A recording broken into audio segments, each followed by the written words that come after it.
Hello दोस्तों, नमस्कार। मेरा नाम विवेक कुमार है और आप देख रहे हैं ताज़ा न्यूज़ भोजपुरी। दोस्तों, यहाँ पे देखिए, लालू प्रसाद यादव जी बुढ़ारी के दिनों में जवानी का अनुभव करते हुए, क्योंकि लालू प्रसाद यादव जी अभी काफ़ी बूढ़े हो चुके हैं और इस समय क्रिकेट खेल रहे हैं। मतलब अभी भी, मतलब होता है ना, शरीर बूढ़ा हो सकता है लेकिन आदमी का जो इच्छा, जो होता है आत्मा, वो कभी बूढ़ा नहीं होता है। देखिए इस समय भी कितना अच्छे अंदाज से खेल रहे हैं लालू प्रसाद यादव जी।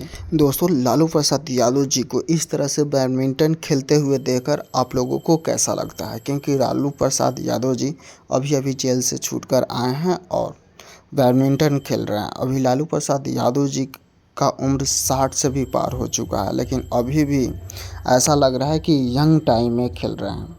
दोस्तों, आप लोगों को यह वीडियो देखकर कैसा लग रहा है? सबसे पहले आप लोग कमेंट करके बताइए, क्योंकि लालू प्रसाद यादव जी को बैडमिंटन खेलते हुए देखकर आप लोगों को कैसा लग रहा है।